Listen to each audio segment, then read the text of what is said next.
Hello friends, welcome to my YouTube channel step to बायोलिस। मैं श्वेता यादव और आई होप कि आप सभी बहुत अच्छे होंगे और आप सबकी प्रिपरेशन भी बहुत अच्छी चल रही होगी।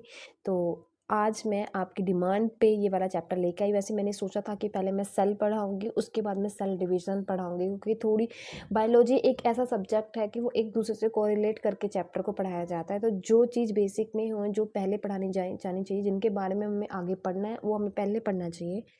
मैं पहले सेल पढ़ाना चाह रही थी, लेकिन डिमांड पे मैं सेल डिवीज़न पढ़ा रही हूँ, क्योंकि मुझे भी पता है आप लोगों के एग्ज़ाम्स आने वाले हैं 12th वालों के। तो आई होप ये आपकी हेल्प हो जाएगी। मेरे जो नोट्स हैं उसमें सब कुछ है। अगर आप इतना भी पढ़ लोगे तो आपके क्वेश्चंस लग जाएंगे। लेकिन मैंने शॉर्ट में अपने नोट्स को बनाया है, एक डायग्मेटिकली वे में मैं लिखती हूँ, ताकि आपको जब आप याद करो आपको रिमाइंड हो जाए हर चीज़। ठीक है, तो आज हम स्टार्ट करते हैं सेल डिवीज़न और सेल साइकिल जिसको बोलते हैं। तो स्टार्ट करते हैं। तो जो सेल साइकिल है वो उसकी डिस्कवर होवार्ड और प्लेक ने की थी इन 1953 में। ठीक है, डिस्कवरी पूछ लेते हैं जब मैचिंग वाले क्वेश्चन में कभी कभी पूछ लेते हैं। वैसे इतना इंपॉर्टेंट नहीं है, 12th के हिसाब से तो इंपॉर्टेंट नहीं है, उसमें तो लिखने के लिए आता है, लेकिन हाँ नीट वगैरह के लिए बहुत इंपॉर्टेंट है। तो कुछ भी छोड़ना नहीं होता है, क्योंकि जो भी क्वेश्चन हम छोड़ते हैं वही हमारे एग्जाम्स में आ जाता है। तो अब हम हमारी जो थ्री टाइप्स की सेल डिवीज़न होती है, ए माइटोसिस, माइटोसिस और मियोसिस। तो ए माइटोसिस के आपने आप माइटोसिस के बारे में आपने पढ़ा ही होगा।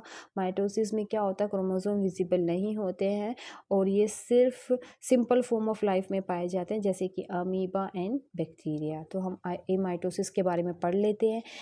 ए माइटोसिस में क्या होता है, during a mitosis the chromosome do not visible, it is found in simple form of life each amoeba and life such as amoeba and bacteria. जैसे बैक्टीरिया अमीबा होता है, इनमें ए माइटोसिस होता है।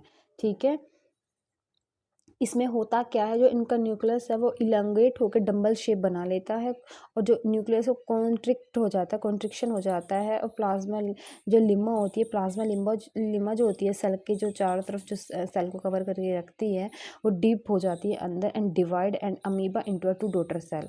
इसमें होता क्या, जो न्यूक्लियस इलोंगेट हो जाता है, जैसे ये एक सेल है, इसमें एक ये न्यूक्लियस है, ये यहाँ पे ये सेल में ये न्यूक्लियस है वो इलोंगेट हो जाएगा, और यहाँ पे जो इसकी ये जो प्लाज्मा लेम्मा है ये डिपन्स हो जाएंगी, जैसे कि यहाँ पे ऐसे ऐसे ये यहाँ पे ऐसे प्लाज्मा लेम्मा डिपन हो जाएगी, और ये इसका न्यूक्लियस है। जब ये बिल्कुल बीच में से काट के इनकी दो डॉटर सेल बन जाते हैं, इसको ही हम इसी प्रोसेस को माइटोसिस के नाम से जानते हैं। ठीक है, जैसे ये एक सेल है, सेल में न्यूक्लियस इलोंगेट हुआ, प्लाज्मा लिम्बा ने डिपन करके एक अपनी साइट बनाई और जाके उसने डिवाइड कर दिया दो डॉटर सेल्स में। ठीक है फ्रेंड्स, समझ में आ गया ए माइटोसिस के बारे में।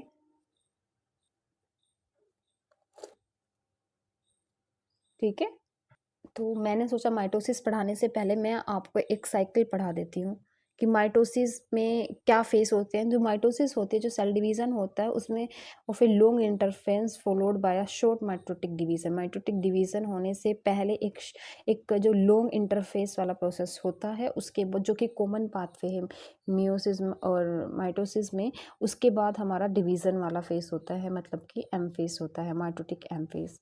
तो अब हम देख लेते हैं क्या होता है। ये हमारा इंटरफेस है। ठीक है, ये हमारा इंटरफेस है, जैसे कि G1 G2 S, मतलब G1 S G2 और M। ठीक है, और जो माइटोसिस हमारा डिवीज़न फेस है, उसमें पहले प्रोफेस आता है, फिर मेटाफेस आता है, फिर एनाफेस, फिर टीलोफेस। एक बार दोबारा देख लेते हैं। जो माइटोसिस साइकिल होती है उसमें एक लॉन्ग इंटरफेस के बाद हमारा माइटोटिक डिवीज़न होता है। ये कॉमन पाथवे इंटरफेस माइटोस दोनों डिवीज़न फेज का एक कॉमन पाथवे होता है इंटरफेस, जो कि सबसे ज़्यादा लंबा होता है, क्योंकि यही हमारा 23 आवर्स का होता है, क्योंकि जो माइटोसिस है वो सिर्फ हमारा 1 आवर का होता है। तो जो हमारी पूरी साइकिल है वो 24 आवर्स में हमारी ह्यूमन सेल जो होती है डिवाइड कर देती है। ठीक है, तो अब हम देख लेते हैं ये हमारा इंटरफेस है। सपोज करो ये हमारा इतना इंटरफेस है, देखो यहाँ से लेके यहाँ तक ये हमारा इंटरफेस है और सिर्फ माइटोसिस हमारा इतना है, ये 1 आवर का होता है। मैं आपको लिख देती हूँ, ये हमारा सिर्फ 1 आवर का होता है।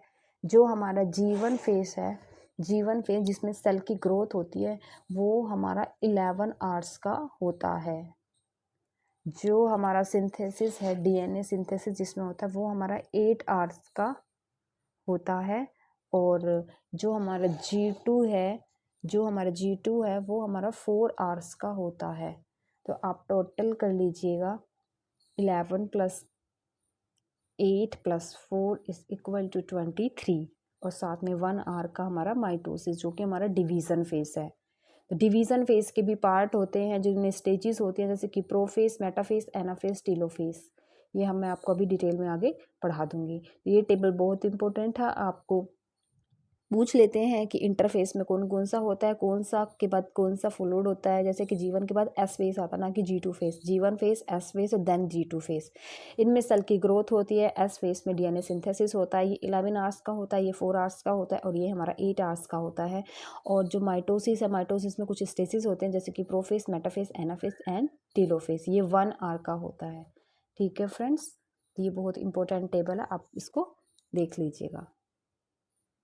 उसके बाद एक छोटी सी आउटलाइन है जिसको हम पढ़ लेते हैं, जिससे हमारे सारे ही क्वेश्चन लग जाएंगे और हमें बहुत अच्छे से समझ में आ जाएगा। ज़रूरी नहीं होता है कि पूरा फुल डिटेल में पढ़ो।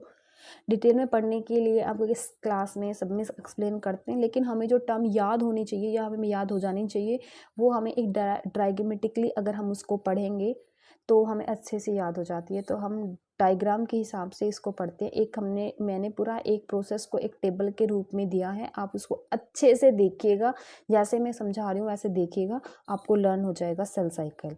तो आपको पता है ये ह्यूमन की सेल 24 आवर्स में डिवाइड कर देती है। पहला जो फेस होता है वो इंटरफेस होता है, जिसमें सेल डिवाइड नहीं करती, उसको नॉन डिवाइडिंग फेस बोलते हैं, जैसे कि इंटरफेस।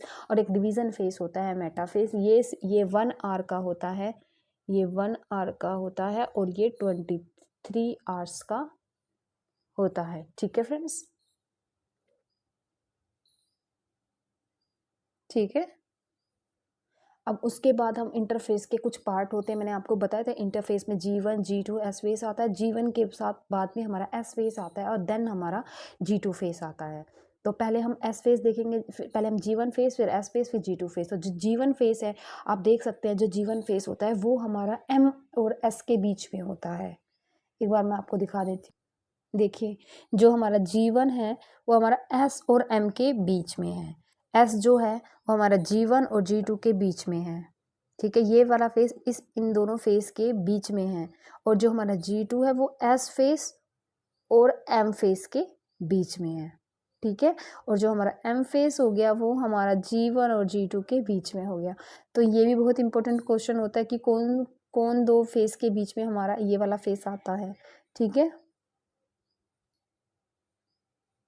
तो जो हमारा G1 फेस होता है वो हमारा M फेस और S फेस के बीच में होता है, और जो हमारा S फेस होता है G1 और G2 के फेस बीच में होता है, और जो G2 फेस होता है वो हमारा बिटवीन S और M के बीच में होता है।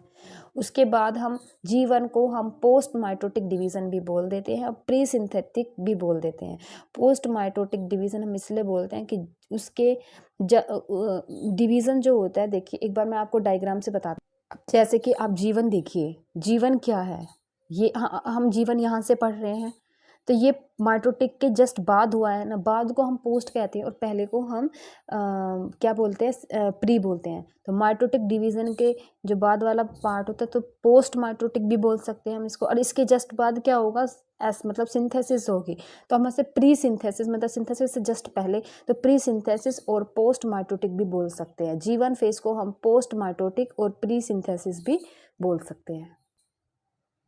तो देखिए, यहाँ से मैंने आपको बताया था पोस्ट माइटोटिक को प्री सिंथेसिस भी बोल सकते हैं। ये सबसे लॉन्गेस्ट फेज होता है 11 आवर्स का। ये इसका ड्यूरेशन 8 आवर्स का होता है, इसका ड्यूरेशन हमारा 4 आवर्स का होता है। उसके बाद हम देख लेते हैं इसमें क्या होता है। इसमें डुप्लीकेशन ऑफ सेल ऑर्गेनल्स हो जाते हैं, सारे ऑर्गेनल का डुप्लीकेशन यहाँ पे हो जाता है, लेकिन माइटोकॉन्ड्रिया और प्लास्टिड का डुप्लीकेशन यहाँ पे नहीं होता है।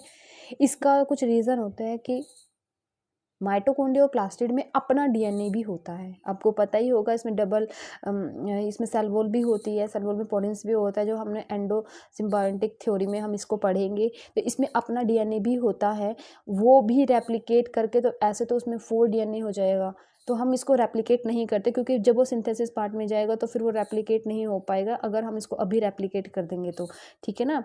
तो ये सबसे लास्ट में जाके रेप्लिकेशन, इसका सबसे लास्ट में जाके डुप्लीकेशन होता है। तो यहाँ पे माइटोकॉन्ड्रिया प्लास्टिड का डुप्लीकेशन नहीं होता है, क्योंकि यहाँ पे इसका अपना भी डीएनए होता है, उसको हमें डबल नहीं करना है, हमें माइटोकॉन्ड्रिया के ऑर्गेनल्स को डबल करना है।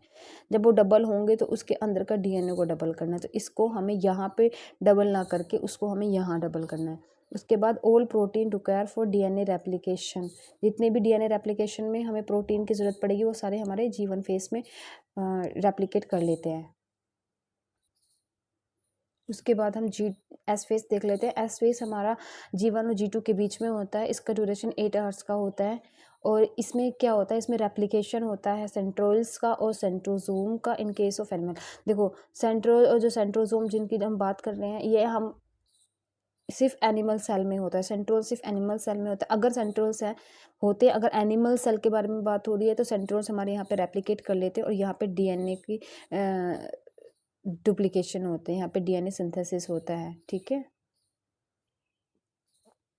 यहाँ पे 8 आवर्स का होता है, इसमें डीएनए का भी रेप्लिकेशन होता है, मैंने छोड़ दिया था, देखिए जैसे कि यहाँ पे रेप्लिकेशन ऑफ डीएनए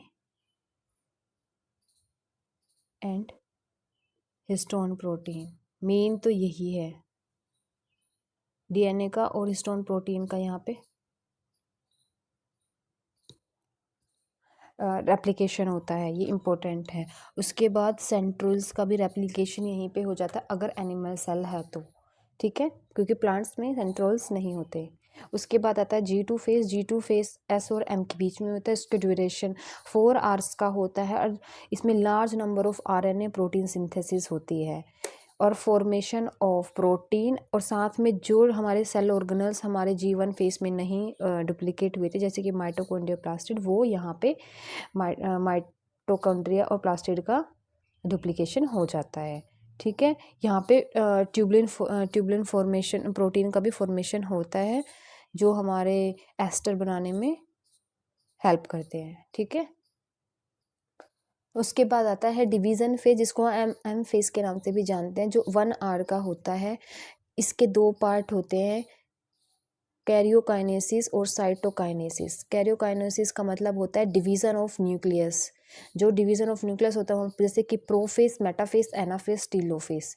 और डिवीज़न ऑफ सेल मतलब कि डिवीज़न ऑफ साइटोप्लाज्म, जब साइटोप्लाज्म का डिवीज़न हो जाता है, सेल डिवाइड कर जाती है, उसको साइटोकाइनेसिस बोलते हैं।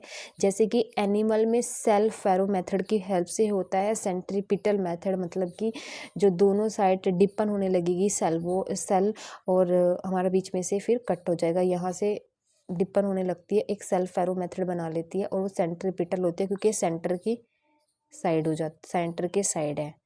एक प्लांट्स में हमारा सेल प्लेट मेथड होता है, जिसमें हम फ्रैगमोप्लास्ट का फॉर्मेशन होता है, ये सेंट्रीफ्यूगल होता है, क्योंकि ये यहाँ से स्टार्ट नहीं होता, ये बीच से स्टार्ट होता है। यहाँ पे हमारे कुछ फ्रैगमोप्लास्ट जो होते हैं वो इकट्ठे होते हैं और यहाँ से हमारी जो सेल में एक प्लेट बननी शुरू हो जाती है। जब वो प्लेट पूरी यहाँ से ऐसे ऐसे ऐसे ऐसे बननी शुरू हो जाती है, वो सेंट्रीफ्यूगल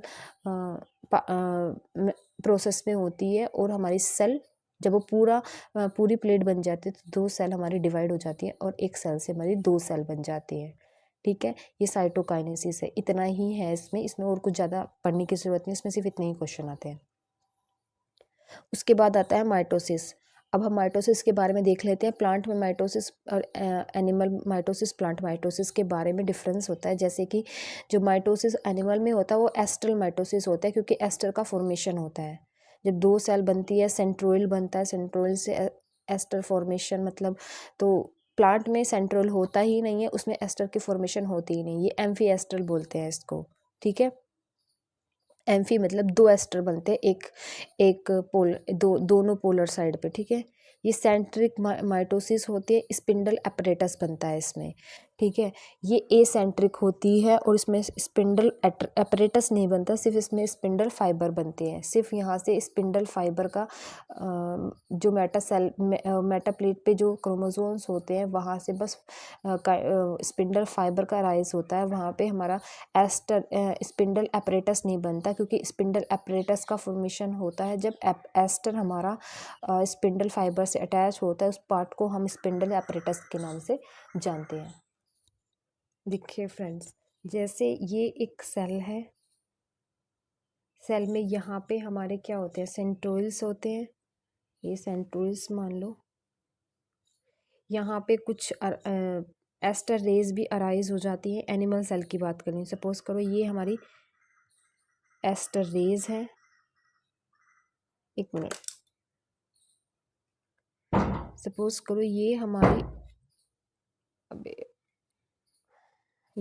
एस्टर रेज है और ये हमारे सेंट्रोइल्स हैं। ठीक है।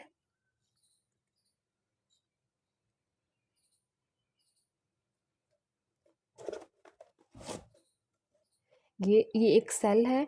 सेल में यहाँ पे सेंट्रोइल्स है और यहाँ पे इसमें से एस्टर रेज निकल रहे हैं। ठीक है। और जब यहाँ पे हमारी जब ये हमारे दोनों ऐसे ऐसे यहाँ से ये हो गए हमारे स्पिंडल फाइबर। ठीक है। वो स्पिंडल, अब ये समझ में आ गया। एस्टर सेंट्रोइल्स से निकलते, सेंट्रोइल्स होते हैं यहाँ पे, और ये स्पिंडल फाइबर।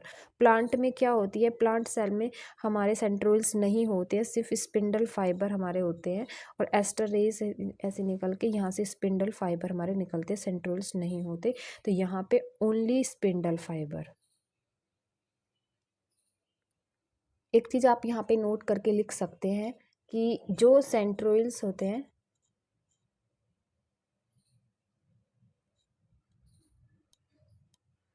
सेंट्रोइल्स प्लस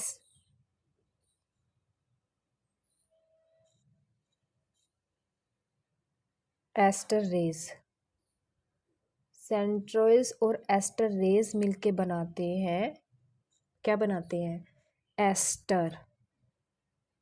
ठीक है। और एस्टर प्लस स्पिंडल फाइबर मिलके बनाते हैं हमारा स्पिंडल एपरेटस। Spindle apparatus. ठीक है। अब आपको समझ में आ गया होगा कि स्पिंडल एपरेटस किसे बोलते हैं। जब हमारा सेंट्रोल और एस्टर रेस से मिलकर हमारा एस्टर बनता है, जिसको हम बोलते हैं ये, इस पाल को हम एस्टर बोलते हैं। एस्टर के साथ जब स्पिंडल फाइबर अटैच हो जाते हैं तो वो हमारा बन जाता है स्पिंडल एपरेटस। समझ में आ गया। प्लांट में सेंट्रोल्स नहीं होते, उसमें सिर्फ स्पिंडल रेज होती हैं, तो इसलिए वो स्पिंडल फाइबर। ठीक है। इसको स्पिंडल एपरेटस बोलते हैं, स्पिंडल फाइबर बोलते हैं। ये सेंट्रिक होता है, ये एसेंट्रिक होता है। ये एस्ट्रल होता है, ये एनएस्ट्रल होता है। ठीक है। एनएस्ट्रल इसलिए होता है इसमें एस्टर बनता ही नहीं है, क्योंकि एस्टर बनता कैसे है, एस्टर बनता है सेंट्रोल प्लस एस्टर रेस से। यहाँ पे सेंट्रोल्स नहीं है तो एस्टर कैसे बनेगा। यहाँ पे एस्टर भी नहीं होता, यहाँ पे सिर्फ स्पिंडल फाइबर्स होते हैं।